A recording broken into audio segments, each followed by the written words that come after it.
There's something about this July theme that makes it unlike any other bullet journal theme I've ever done before.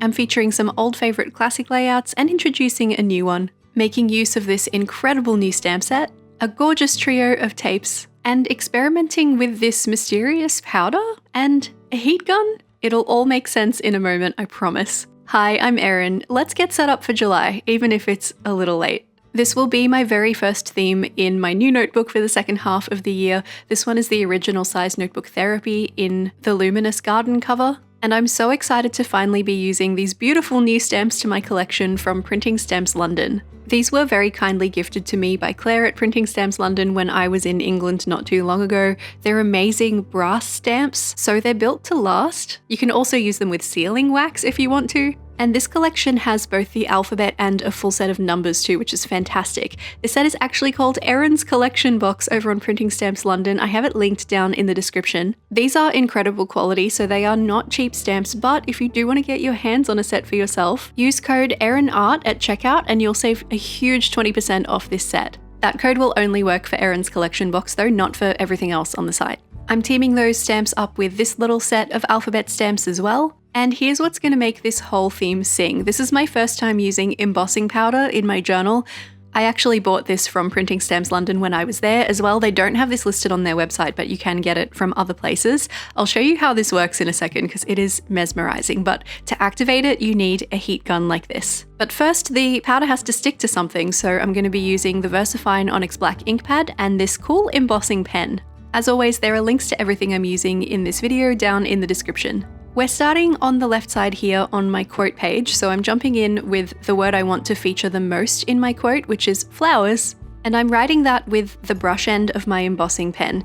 It's a little bit tricky, it's not as flowy as some of my other brush pens, but it did the job. And while that ink is still wet, I'm going to take my embossing powder and I'm going to tip it all over the surface I just wrote on, making sure to cover all of that ink.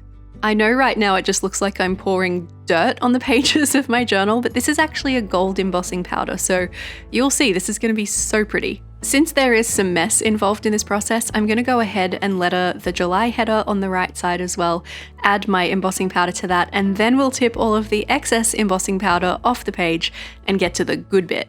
I haven't worked with this embossing pen enough to know how long the window is that I have before it dries down and won't accept the powder anymore, so I'm trying to be speedy. But when I was advised on this process by Claire from Printing Stamps London, she told me that it will stick to anything wet, so possibly paint markers would work just as well. I'll have to give it a try. I had this A4 sheet of paper ready to tip all of my excess powder onto, and then I'm just going to pour that straight back into the original container so I can use it again for my next few pages. I think the surface you're working on might affect the experience here, but I found on my journal paper some of the powder really wanted to stick to bits of the paper I didn't want it sticking to, so I grabbed this paintbrush and just kind of cleared out anywhere that I didn't want the powder to stick. But you do have to be really careful through this process that you're not disturbing anywhere you do want the powder to stick, because otherwise you might have to put some more of your pen down and then some more powder on top, and we don't want to do that. Now I'm taking my heat gun and I'm going to just apply heat to the places where the powder is sitting, and you will watch it transform into shiny, shiny gold right before your eyes. I haven't sped up this part of the video at all to give you an idea of how long this process takes. It's actually very quick. And it is completely mesmerizing to watch. I did this all throughout this theme and I never got sick of seeing it turn into gold in front of my eyes. I did miss the very top of the R there, it still needs a little bit more juice there. But let's go ahead and turn July into gold as well. I'm sorry that's out of focus, but I think it still is very fun to watch.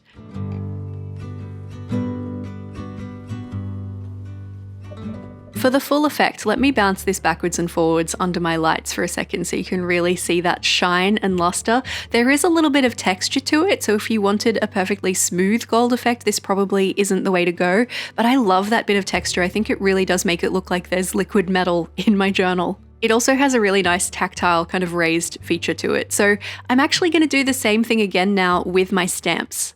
I'm going to feature 4 of them to spell the word grow as part of my quote, and I'm going to slip this little stamping mat that's also funnily enough from Printing Stamps London underneath the page. Because these are brass stamps, they don't have the same kind of squish and give to them that a typical rubber stamp has, so having that bit of cloth behind the paper really helps them to get all the little nooks and crannies. If you don't have one of these stamping pads, which you probably don't because I've never seen them anywhere but this place, you could always just put a glasses cleaning lens cloth behind the paper. I feel like that would work just as well.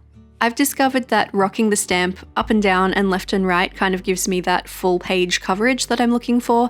And while my ink is still wet, once again, I'm going to add my gold embossing powder, tip off the excess, and then hit it with my heat gun and watch it turn to gold.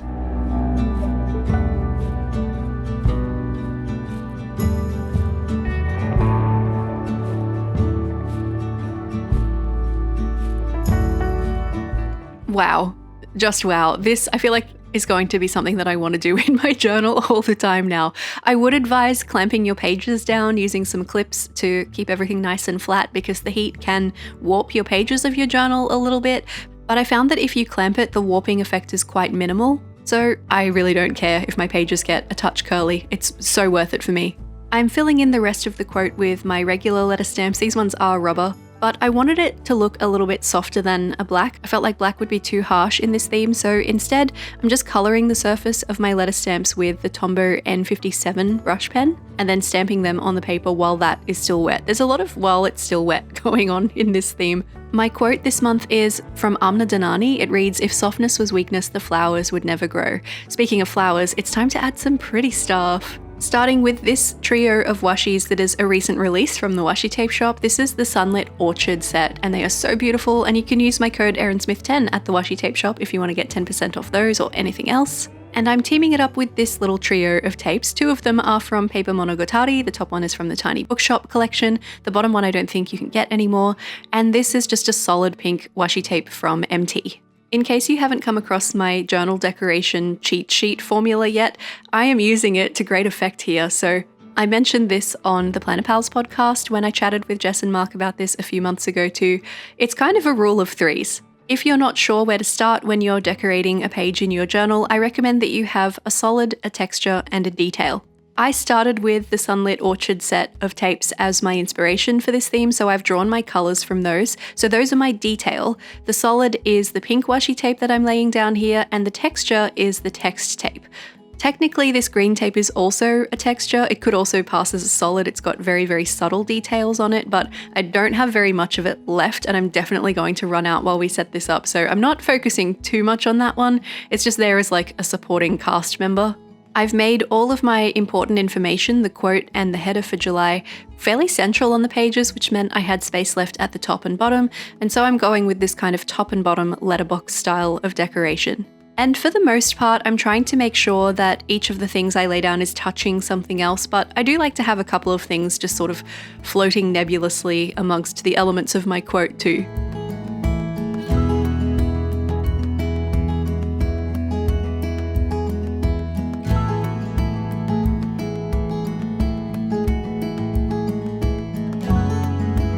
And this is my completed cover and quote spread. I am so happy with it, and look how shiny it is. There's some gold on the stickers too. It's just so satisfying.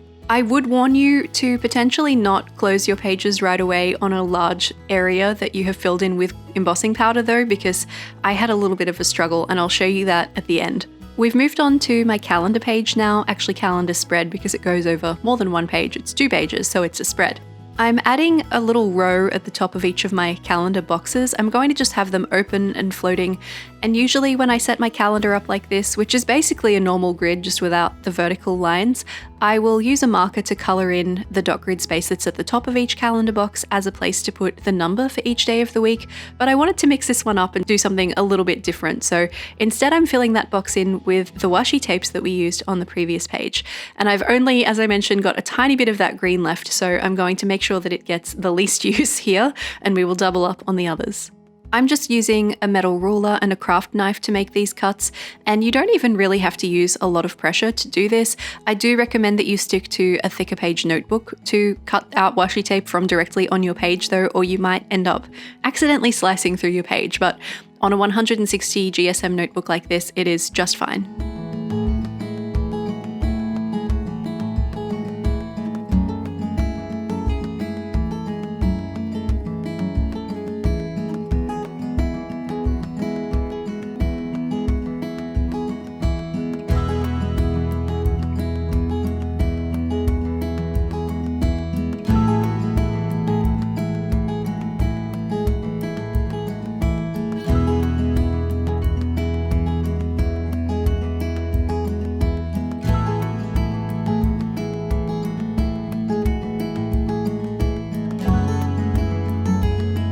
Of course, my calendar still does need numbers though, and now I can't write them on top of the washi tape, so I'm just going to add them in the top left corner of each box. That's going to help me really work out where my planning space is as well, which is helpful. And the pen I'm using for this is the Tom Studio Lumos Pro Duo with the 01 tip in it, the smallest one. It's very, very fine and dainty, which is exactly what I wanted here.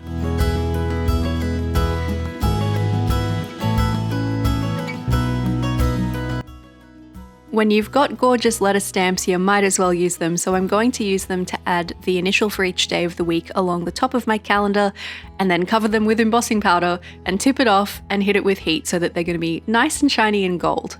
Again, I wasn't sure how much wiggle room I had here until this ink dried down and I couldn't stick powder to it anymore, but I managed to do 4 letters on the cover spread and that went okay, so I thought I'd do the same thing here. So we'll just do the left page first and then we'll add the embossing powder and we'll come back and add the letters for the right page and then put powder on that too. That felt like the most logical way for me, and I did double stamp that F and it doesn't look amazing, but it's okay, we're not going to look that close, are we?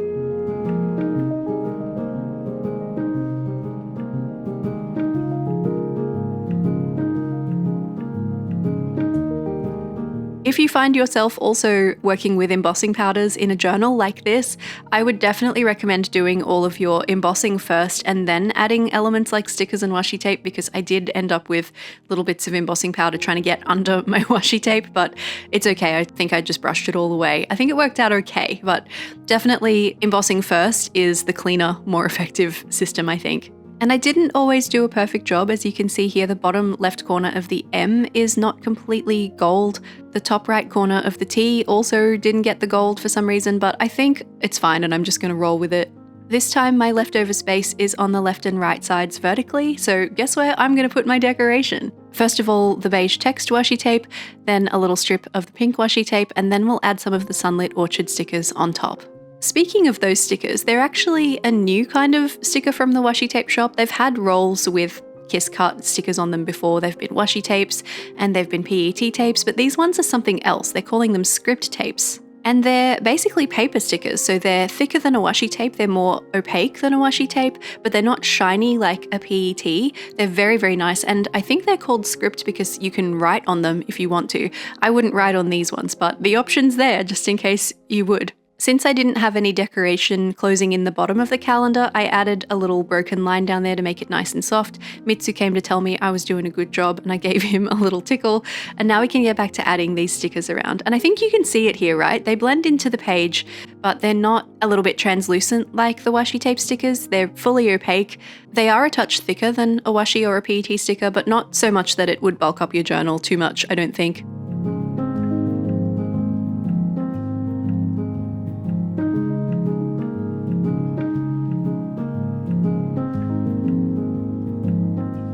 A moment for the shine, and then we can turn the page and move on to our next spread. I'm introducing a tracker in here. I haven't had a tracker in my journal in such a long time, but I need one again, and that's the wonderful thing about keeping a creative style bullet journal inspired planner thing, is that you can do whatever you want whenever you want. I learned from my previous spread, so I'm making sure to do all of my embossing first. But because it's just a drop cap, I'm actually just doing the first letter of each of my headings, and that looks kind of funny, but it will make sense once I add the other letters, I swear. You can probably see if you look closely that I have penciled out all of these layouts ahead of time, and I think that's really necessary for a theme like this that involves the embossing powder, so that I can make sure that's the first element on every page before I move on to the other stuff and don't get powder on everything.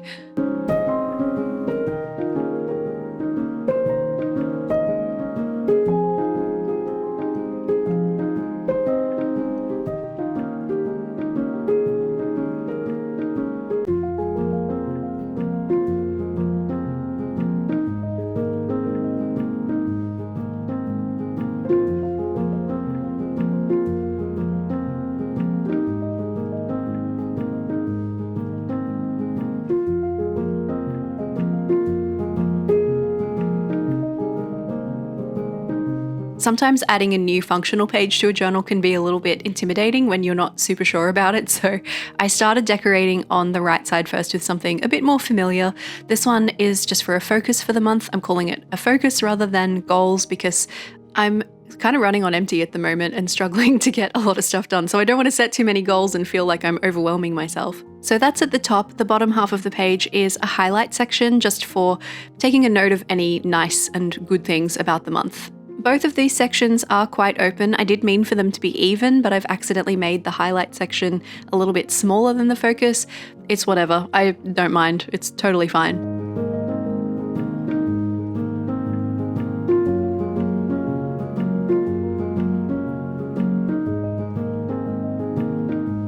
And for a bit of second line highlight action, I'm using the N79 Tombow, which is a lighter warm grey than I've used for the lettering. And I'm just going to highlight every second line of these spaces to give it a little bit of something extra, some more texture. There's a trick to making these fairly straight, and that is to keep your elbow and your wrist kind of locked and then just move your whole arm or maybe even your whole body from left to right. I actually find it's easier to do drawing from away towards me, but I would have to rotate my notebook for that, and I was too lazy in the moment, so I just did it like that. Flipping back to this new tracker, this is my energy tracker. I mentioned before I'm like having a bit of trouble with staying on top of stuff because my energy has been on the floor. But there are a few things I'm trying and get it back, so this is my tracker for the things that I'm implementing so that I can keep a record of when I do them and what the results are, basically. So it's a little calendar but tipped on its side, so the Monday, Tuesday, Wednesday is down the left side instead of on the top, and each of the squares in that calendar, there are like 4 little dot grid spaces in each one, is for tracking a different thing. And that floating square is my key for that, so I've got P, G, S and E in those squares. The P stands for protein, making sure I'm eating enough protein every day. I have a goal that I'm trying to hit. G is for gym, for exercise. S is for sleep, trying to make sure I get enough of it, although I usually do, so I might actually switch that one to supplements later, we'll see. And E is for energy, and the little coloured key is for that as well, so high, medium, low based on the colour that I colour it in. So I want to make sure I'm colouring in the days when I achieve these things and then rating my energy for that day and just seeing if there is a correlation, you know? I wanted to make sure these things were all together. I didn't want them in separate little trackers, so I'm not doing it like I've done habit trackers in the past. And I wanted the number on there, but I didn't think about that until after, so I'm using this teeny tiny 003 Sakura Pigma Micron pen to add the number in the very middle of the square nice and small. Hopefully this energy tracker helps get me back on track. We need to add a little bit of decoration here, and then we'll be finished with this spread.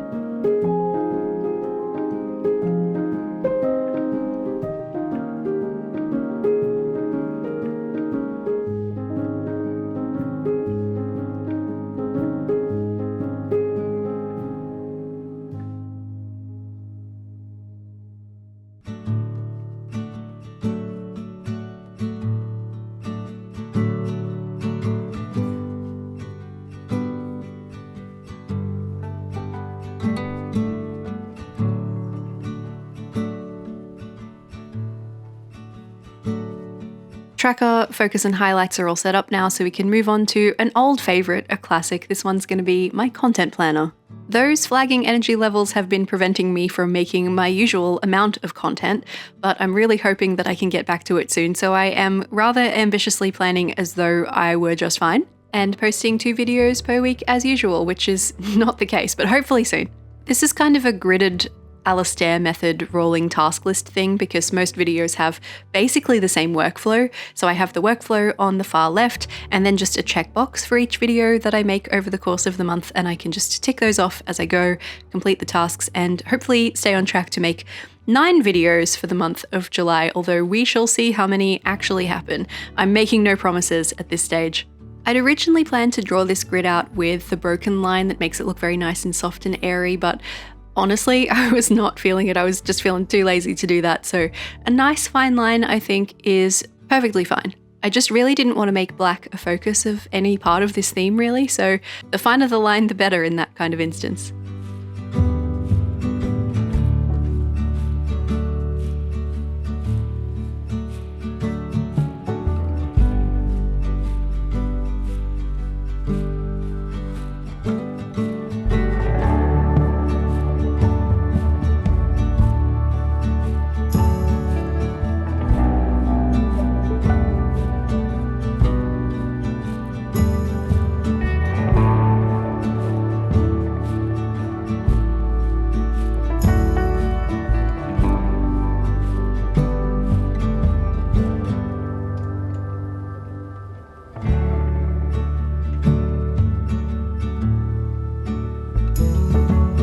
I'm making my decoration vertical again this time, much like we did on the calendar page, but with a little break in the left side so I had a space to put the header.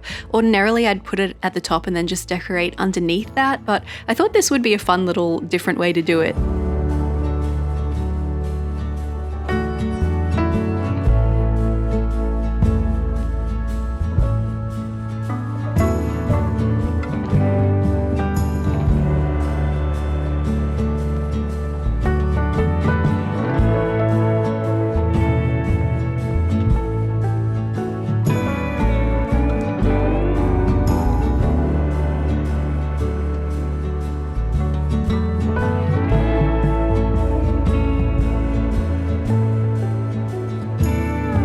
Moving on now to our weekly spreads, and I'm going to be using these stickers I've had from Sterling Ink in my collection for like 2 years. Because they just have the month name and the number, they can go in any year, it doesn't really matter, and I'm just going to use my beautiful letter stamps to add the initial for each day of the month. Pals, I am so sick of setting up weeklies because I just did my mystery journal, which is the one that I set up and give away on my channel for the entire second half of the year from July through to December. I have done so many weeklies in the past like 6 weeks that I just can't care about a weekly anymore. So I'm going fairly basic on these ones. I'm just using tried and true weeklies that I always default to, starting with the Ruthie Journals one because it is just so easy. And when you have bigger decoration like the stickers I'm working with, it is very easy to make this work. I forgot to do the stamps first though, so I'm going to have a little bit of embossing powder stuck in my washi tape, but I'm just going to live with it. It's going to be just fine.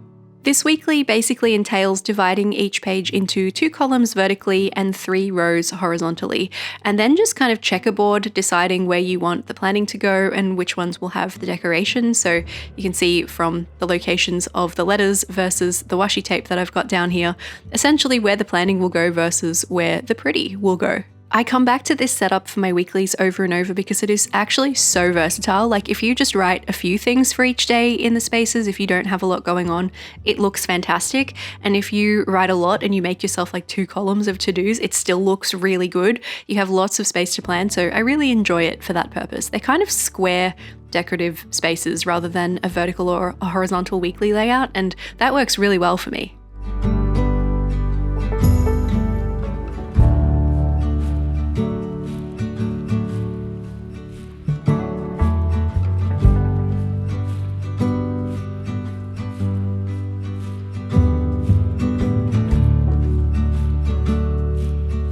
I really like to keep my weeks together, so the 1st of July actually falls on a Wednesday. Well, it has fallen, it has passed now. This is the latest I've ever posted a plan with me. Thank you for your patience, by the way. But since more of the days of this week fell into July than June, this weekly ended up in my July setup. So that means the first 2 days, the Monday and Tuesday on this, are actually the last 2 days of June. And I did have it set up in time for that, so I could use it for those days. I just couldn't get myself to do the editing and voiceover in time, but we're here now. Better late than never, right? And just because this is a July theme for me doesn't mean that it has to inspire a July theme for you. This could be inspiration for your August or for your October or for your April if you're watching this at another time. The time limits on these really don't exist. We put those on ourselves. So I hope that you will still take some inspiration from this setup, even if you have already set up your own July, which you probably have, given that I'm releasing this in July. She's swift to set up, and I love that about her. Let's turn the page and move on to our next weekly spread. This one will involve quite a bit of drawing of lines, but not very much decoration, so this one will also be fairly quick. This is the standard box layout for a weekly where we divide each page into 4 boxes, 2 on the top, 2 in the bottom.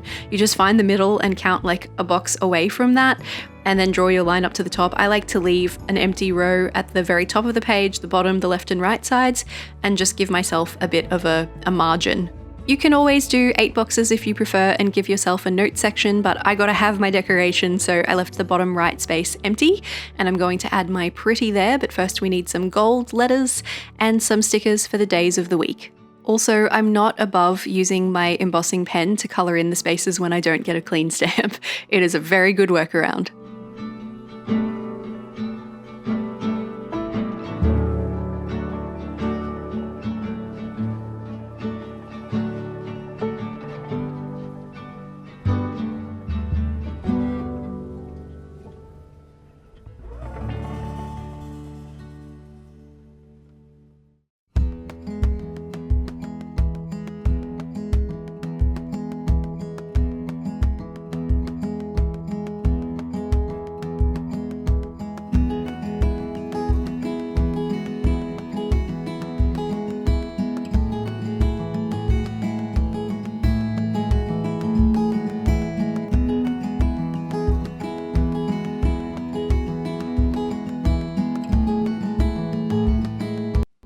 kind of two ways to approach decorating this setup for a weekly spread. The first is to just add your decoration in this space and call it a day. That's kind of the minimalist version. I am going to do the ever so slightly more maximalist version, but only just. The Sunlit Orchard tape actually lends itself to this really well because it has those slightly larger decorative elements like the little houses and trees, but it also has all these tiny little fruit elements and little sprigs of flowers and things that are excellent to just sprinkle around the corners of a layout like this one. So I'm just going to tuck a few of them into the corners along the lines of each of my planning spaces, still leaving heaps of room for planning on each day, and that's just going to tie this together a little bit more, in my opinion.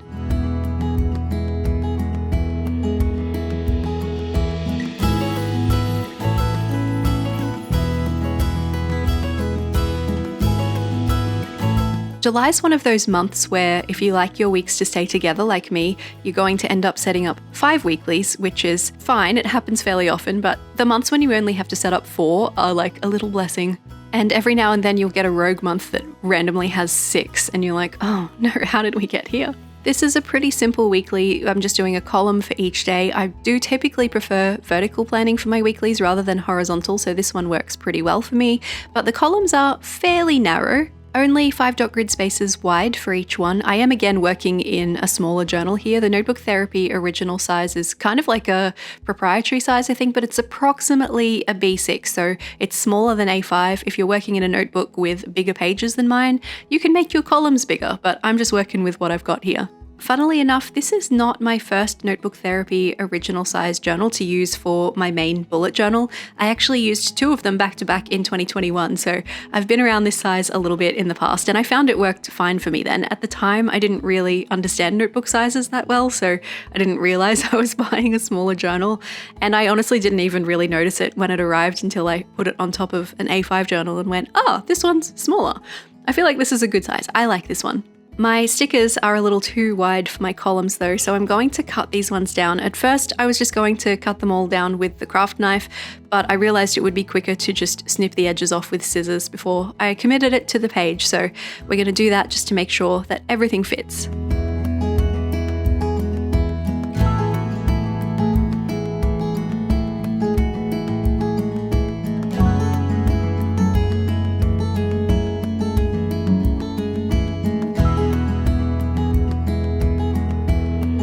I have given myself an 8th column here for notes, but I obviously don't have any note stickers on that sticker sheet, so I'm just going to write the word notes with my fine liner and leave it at that.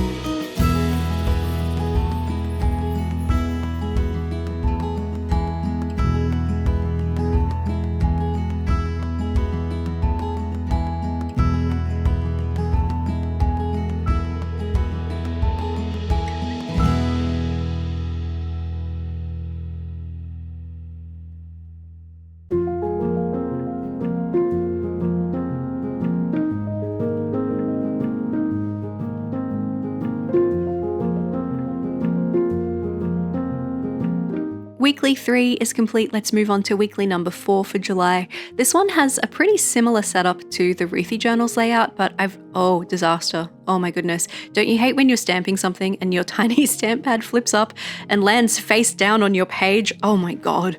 I'll do some damage control for that in a minute. I'm just gonna get the rest of the page sorted first and then we'll come back and deal with that. So this one also divides the page into 2 vertical columns and 3 horizontal rows, but I'm just grouping together my decoration sections this time. I will include a note section, so I'll have the 2 spaces in the top left and the 2 spaces in the bottom right as my decorative spots. And I'm using this very handy Archer and Olive notebook to stamp my W for Wednesday and do all of my embossing on that since I have ruined my page. This is just a little white dot grid notepad and it is so useful for this. I basically exclusively use it for covering large mistakes.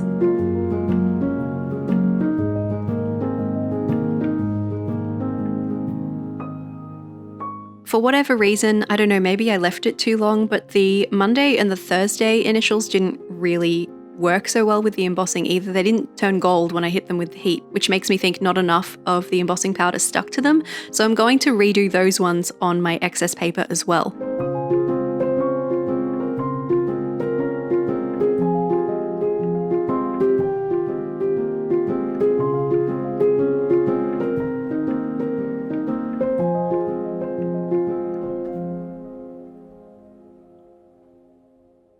The trick to really making a mistake like this disappear in your journal when you're using some scrap paper to cover it is to make sure that the dots line up as closely as possible to the dots already on the page. And that's just going to help the extra paper disappear into the background like it was never there. Look at that, it almost looked like magic. I am such a magician in this theme. I'm turning things into gold and I'm making things disappear.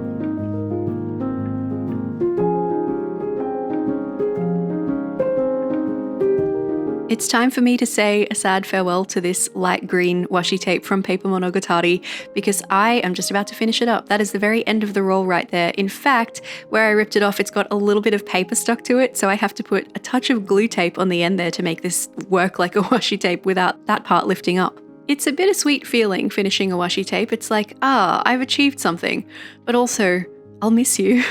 Very easy to decorate these ones. You just need a couple of big bits. You can sprinkle around some smaller bits if you like. I'm going to, similar to our previous boxes set up from 2 weeklies ago, going to sprinkle some of my little fruit pieces around here just to keep everything feeling like it's part of the same theme. Sometimes I feel like if I don't have these little connecting pieces, then my theme stops theming.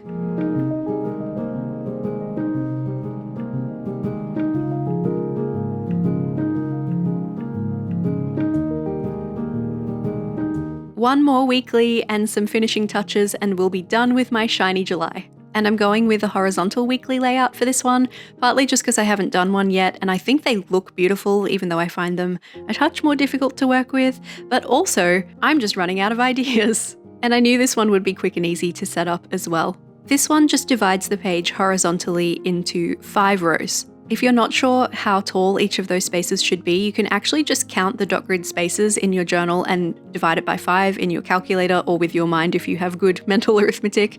And if you don't come out with a whole number, if you have a decimal point in your number that you result in here, you can usually just decide if you want to have more space left over at the top or at the bottom and start your counting from the opposite place of that. So if you came out with like 4.8, then you can make them 4 dot grid spaces tall and start counting from the top and have a little bit of extra space down the bottom for your decoration, for instance. You can make any of those spaces that you've divided the page into your decorative areas, but I like to do the top left and the bottom right again as my decorative areas. So kind of a strip along the top of the left page and a strip along the bottom of the right page. And of course, we've got to sprinkle some extra little fruits around too, because I just really like how that looks.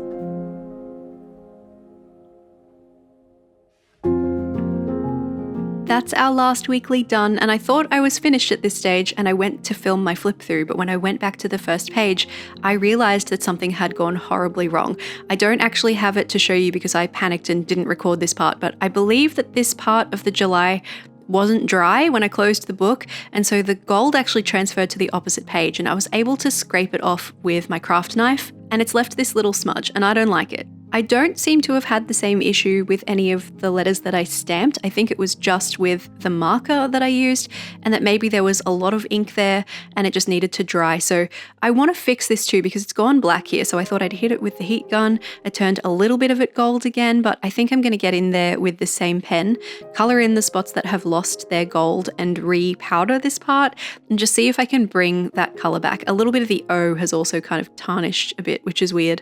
I think it would be a very easy solution to just make sure that if you're using this pen, to leave the page open for a while so it really dries before you close the book and walk away. I actually left this overnight, so something to consider. Mitsu is also here to be my emotional support cat.